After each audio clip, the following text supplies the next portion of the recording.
This episode of Harvey Brownstone Interviews is brought to you by the Harvey Brownstone Talk Show Blend Coffee, available at hollywoodblends.com. Everyone's saying it's the best coffee they've ever tasted. Why not give it a try and see for yourself? Hello, everyone. I'm Harvey Brownstone, and today we're paying tribute to a man who's commonly referred to as the entertainer of the century, Bob Hope. He passed away at the age of 100 in 2003. Our guest was Bob Hope's first female staff writer. She wrote for his television specials, personal appearances, and military shows for 15 years. She also wrote for Phyllis Diller for many years, and her series of hilarious books for those over 50 include Didn't My Skin Used to Fit?, Cooking with Hot Flashes, and The Whole World is Changing and I'm Too Hot to Care. She's written 88 books, including Josiah for President and The Home Game. And her latest book, co-written with Bob Hope's daughter, Linda Hope, is called Dear Bob, Bob Hope's Wartime Correspondence with the GIs of World War II. She's an Emmy nominee, Dove Award nominee, and Writers Guild Award nominee, and she's also an award-winning playwright. I'm delighted to welcome Martha Bolton to our show. Martha, thank you so much for joining us. Well, thank you, Harvey. It's a pleasure to be on your show. And I always love talking about Bob Hope. Martha, you've had such an amazing career that it's hard to know where to start. Is it true that you wrote your first book when you were 9 years old? Well, yeah, but it didn't get published, but I still have it. And it was in one of those little composition books.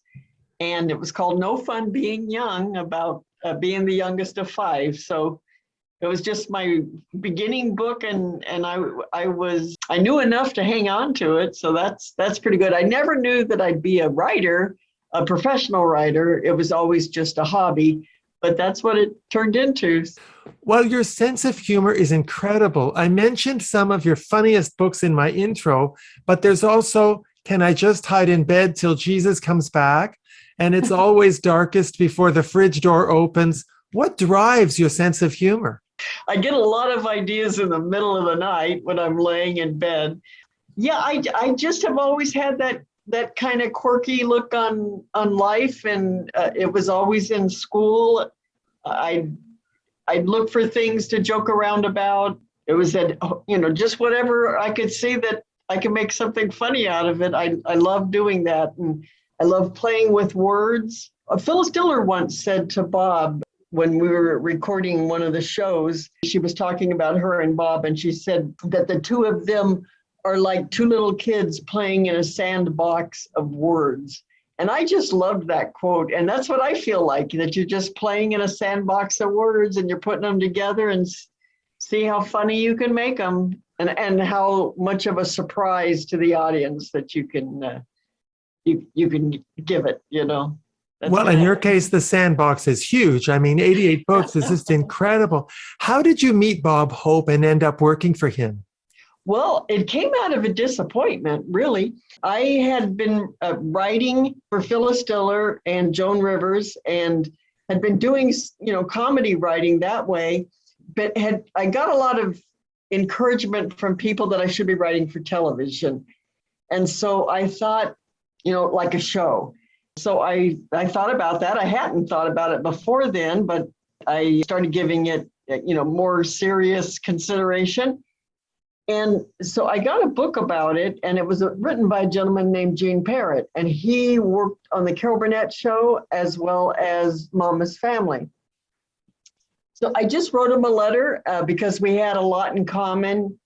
He wrote for Phyllis Diller. He also wrote roasts. Would write roasts for his work, and that's what got him started. Well, that's also what got me started, is I would write roasts for people that I knew, their bosses. I'd write it for our pastor. We'd roast him, and then I got a reputation of roasting ministers, so I started getting invitations to roast other pastors. So it just kept going that way. And then I thought, well, maybe I would like to write for television. So I contacted Gene, told him we had, a lot in common.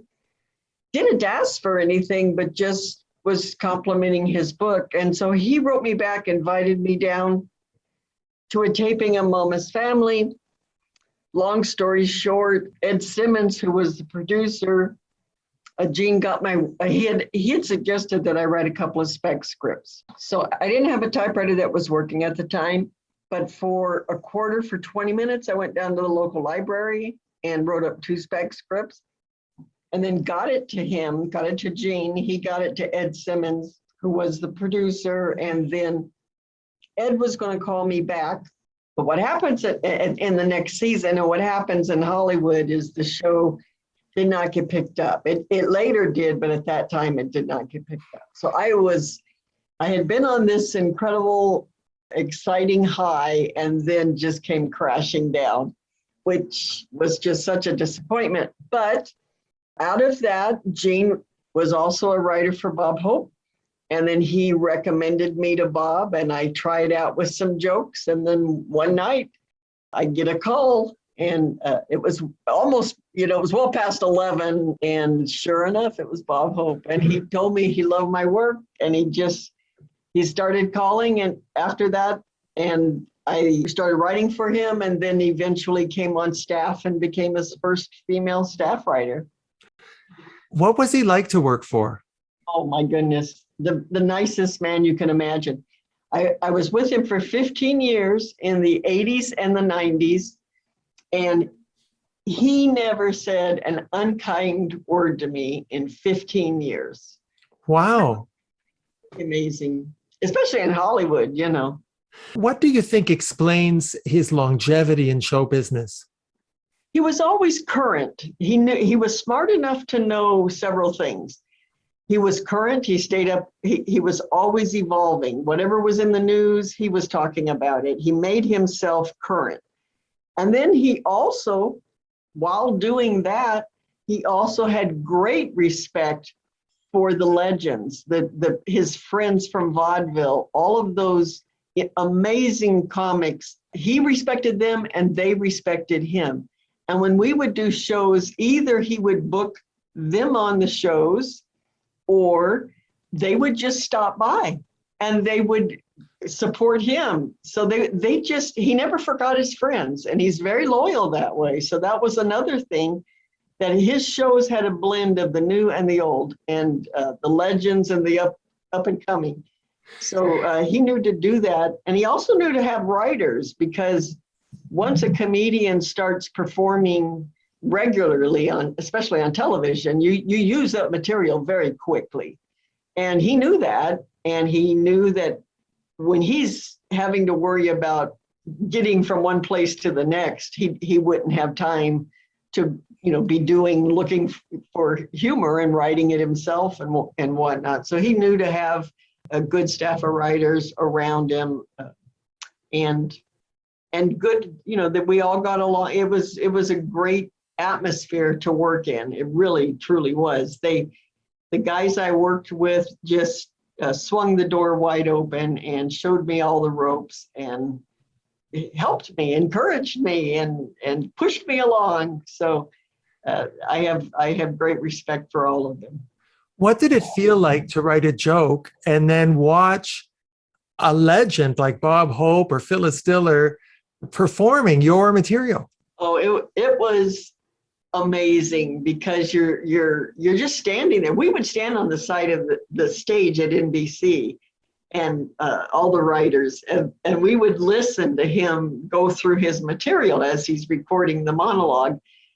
And if it was one of your jokes, you nudged the writer. If it got a good laugh, you nudged the writer, next to you and claimed it. If it didn't get a good laugh, then you just looked up at the ceiling or whatever. You tried to not have eye contact with Bob.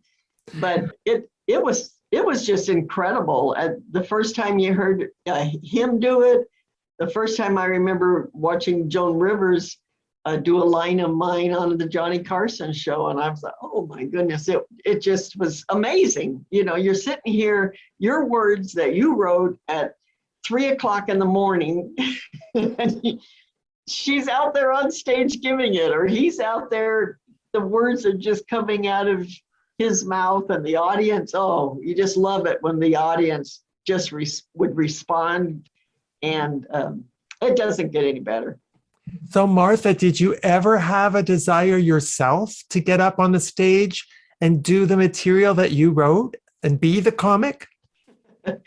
Well, I've done some of that as far as like the roasting. I would get up and do that. And to make it a career, I've always been in my heart a writer. That's my number one desire. I love writing. I could write all night long. I love new ideas that come. I just love it. And I think if I were to go the other route, it would be at the sacrifice of what I'm doing. And I just love writing too much to totally turn my back on it. So I love putting words in other people's mouths. I love comedy. I love the world of comedy. I love encouraging other comics. I love writing, whatever I can do to keep comedy going and to keep people that like to make people laugh, keep them encouraged to keep on going, because the world needs a lot of laughter. So especially right now, and Bob Hope believes that as well. So can't have enough laughter.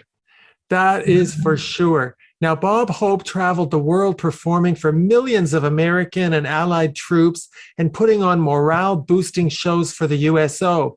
Your book, Dear Bob, contains personal correspondence between Mr. Hope and the troops and their loved ones back home. What inspired you to write this book? Well, we got the idea to write it. Linda grew up with the letters, and so they were always in the house. I discovered the letters when we were working on, one of the productions, and I had to go through them, and I was just so amazed at the stories that were in this collection of GI letters that were between Bob and the GIs. It included their letters to him and his letters back to them. And, there were funny letters, there were letters that would make you cry. It was just an amazing collection that of great historical significance. So I talked to Bob and asked him if he had ever thought about putting those into a book. And he liked the idea, but they were so close to his heart, he didn't think he could do it. So he suggested that I talk with Linda, and then, we can move on from there. So we started working on it back when he was alive and going through and making selections of which letters would go in, and in doing, some of the text. And then as what happens is you get on other projects that have deadlines and you have to move on. But Bob, unfortunately passed away, but we never forgot about this book. It always was something that we wanted to do. And a couple of years ago, Linda emailed me and asked if I wanted to get back on the book. And I was so excited because I didn't know where it stood at that, where we were at. And so by this time, the letters which had been at the house were now up at the Library of Congress. So I had moved to Tennessee, and so I started going up to DC to finish the research, and then writing the manuscript. I'd send it to Linda, and then she'd write back with some great suggestions, and then we'd go back and forth. One of the hardest things was selecting which letters to put in. The book kept growing, and then we'd have to take some out, and then we'd feel bad about the ones we took out, so they had to go back in. So that was the hardest thing, was making the selections. But we got it finished, and then the University Press of Mississippi came on board, and the book was going to come out last year, but with all the COVID and whatnot, we had to postpone it. But the timing of everything that happened last year, it just seems like Bob Hope was known for his timing. And the world could sure use a lot of laughter right now. And so I think he's still perfecting that timing in the world. It came out when it was supposed to, and it's really encouraging a lot of people. Well, last year, 2020, was the 75th anniversary of the end of World War II. So this book is a great way to pay tribute to our veterans and to the great men and women in the armed forces today, isn't it? Yes, yeah.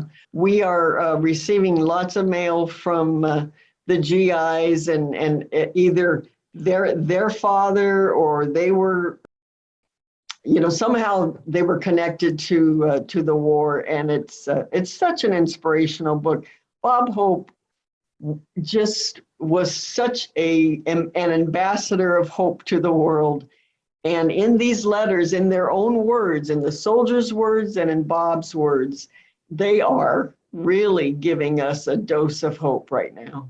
Bob Hope didn't just perform on stage for soldiers. He visited them in hospitals and befriended many of them, and he did impromptu shows even in the commissary. And the letters from soldiers, nurses, wives, and parents are so poignant and emotional. I couldn't get over it. The book reveals a very personal and compassionate side of Bob Hope that the public never saw before, doesn't it?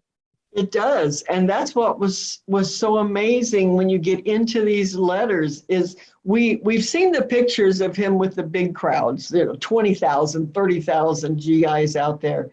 But the intimacy that he had with these young kids, 18, 19 years old, a lot of them, and they would write, they'd call him, it wasn't Dear Mr. Hope most of the time. It was Dear Buddy, Dear Pal, Dear Dad. They would call him their dad. They would write and say, please adopt us. They were it was an amazing connection. And he absolutely went into the hospitals and would perform. He'd get up on it. He'd sit up on top of a piano in the middle of, injured GIs in their bunks, or at the hospitals. He'd walk through. He'd lay in a hospital bed and put on a show. There was none of this. Well, where's my stage? I've got to have the stage, and the sound's not working right, or all of those kind of requirements. He never cared. It was, if there was a handful of soldiers there, he was ready to perform. If he had to get up on the back of a Jeep, if he had to get up in the back of a truck, he was ready to perform. Or they threw up a makeshift stage. And then he would also do the big shows and bringing the stars up on stage and give them the show that they would remember, which they have for the rest of their life. They never forgot those shows and what they meant to them. So it's an amazing story of an amazing man that the world needed, and he stepped up to the plate when it was time. Did he ever? What do you think inspired Bob Hope to be so devoted and committed to supporting the troops? He had such a bond with them.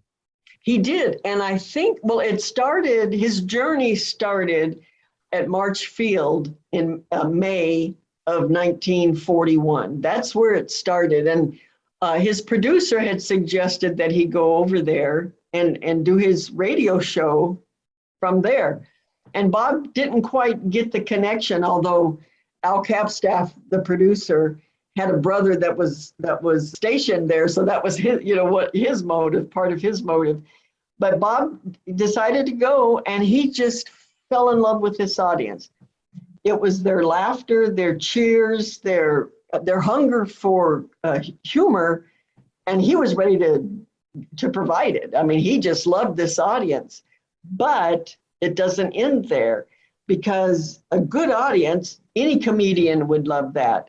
But for a comedian to do this for 50 years, doing his last military show when he was 87 years old, who keeps that up?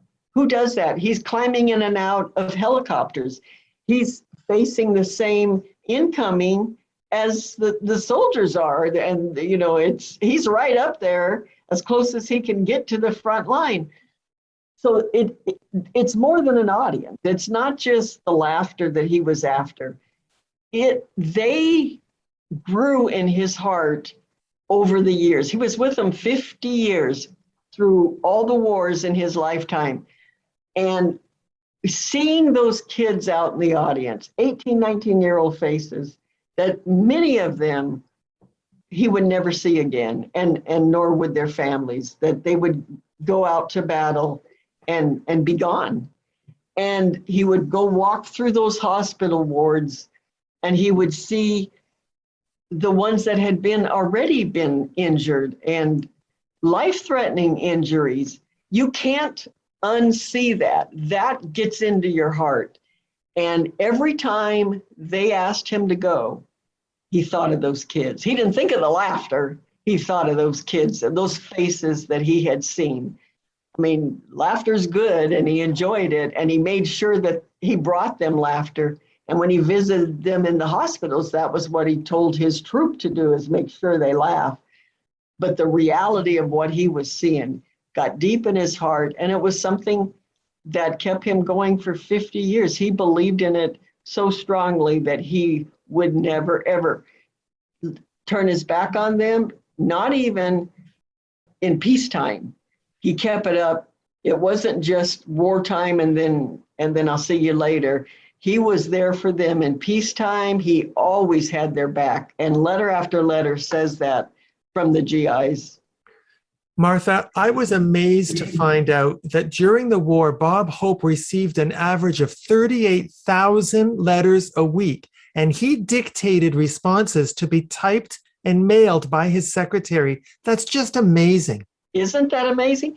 And the letters, they didn't even know where to send them. So there were letters that would be addressed to Bob, location doubtful, but probably somewhere near Hollywood, California. and that would be the address. And somehow it would get to him. He was like Santa Claus. You could just write his name down on the envelope, and that letter would get to him. And this was back in the day when there weren't cell phones, there weren't computers as far as, being able to connect with your family. Families had to wait weeks and months to hear back to know that, their loved one was okay. And one thing that he would do also is if a soldier could get close enough to him up at the show or whatever and hand him their mother's phone number, Bob would collect these phone numbers. And when he got home after this grueling tour at performing and after the flight, he got home, he would start calling mother after mother after mother to say that he had seen their son or daughter. Amazing, amazing. It is amazing. Some of the letters were really heartbreaking. There were letters from parents of GIs who died in combat, and they wrote to tell Mr. Hope that the last thing they heard from their son was that he'd seen the Bob Hope show and what a fun time he had. Putting the book together must have been such an emotional experience for you and Linda. Oh, absolutely. There were so many tears because not only in the selection of the letters in the boxes from the boxes, but every time we would read the manuscript, it just, the tears came because it's such raw emotion. These letters were written from their bed, from their hospital bed, from foxholes. They were written from wherever they were at, and it was just raw emotion of what they were sharing with their buddy. Martha, I found that the book gave me a unique perspective on the war. It's an intimate book because the soldiers and their families opened up to Mr. Hope about what they were really going through in the front lines of battle. It brought home the human impact of what a war does to the soldiers and their families. Right. And they just wrote him and shared with him things that they wouldn't. Like one soldier wrote that he wanted Bob, to greet his mom, but not to say that he was, what shape he was in, because she had a weak heart and probably couldn't take it. Just things like that they would, make him privy to their personal challenges of what they were going through. and he understood it, and he did the best he could to be that bridge between home and what they were doing on the field. Bob Hope was one of the first entertainers to go overseas to entertain the troops. It's because of him that so many big stars started to go to these war-torn countries to entertain the military, isn't it? Oh, absolutely, absolutely. And he would be on the phone and talking them into going. And as soon as he got clearance to go himself, he'd get his troop ready. But he was very involved in Hollywood as far as getting people on board to help with the GIs. I was always a big fan of Bob's wife, Dolores. She had so much class, didn't she? Oh my goodness, yes. I just loved her. And she would call me and have me write for her once in a while, and different shows that she would did. But what a class act. They both were classy people. And can you tell us a little bit about Bob Hope's daughter, Linda? She's quite accomplished in her own right as a writer and producer, isn't she? Right. She did many of his shows. She was the producer and loved what she did. She Emmy-winning on the Bob Hope, the 90th birthday show. She won an Emmy for that, producing that. And yes, she's very accomplished. She loves it. And she always loved doing that kind of work. And she's enjoying this book and doing the, a lot of PR for it as much as she can. And we're just thrilled that it's out. I understand that Bob Hope's personal files are now at the Library of Congress. That's quite an honor in itself, isn't it? Absolutely. So we just love that they're there, and they're doing such a beautiful job of organizing it all.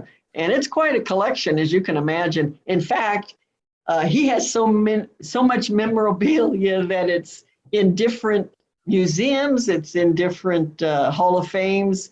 It's spread out. So he was going to have his own museum, but they decided to spread it out so that more people can enjoy what his history.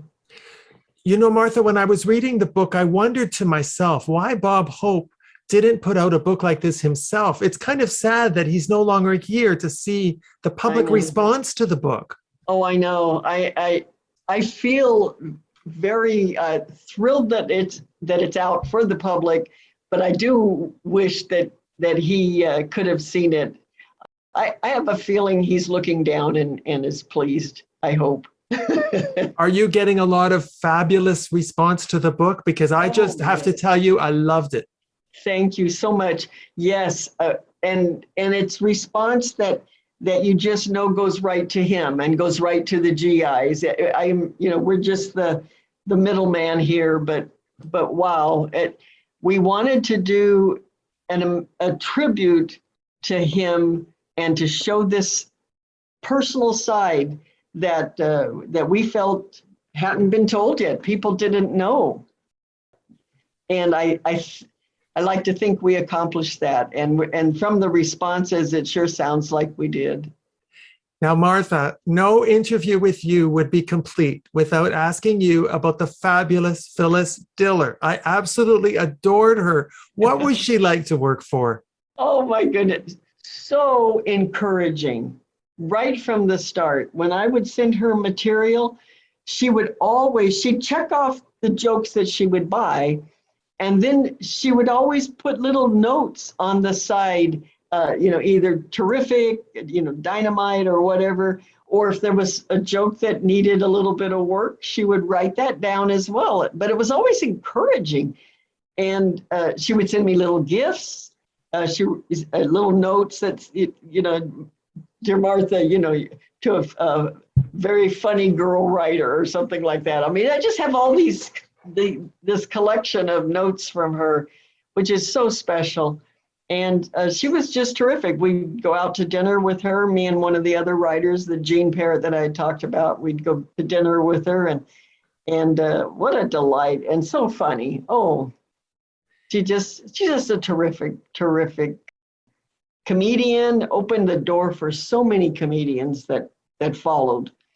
I want to ask you about comedy. What do you think of the evolution of comedy that we're seeing today? The language is different, the tone is different. There's a whole political correctness now about what you can say and what you can't. Sometimes I think about Don Rickles and I wonder whether he could ever get away with saying the things he used to say.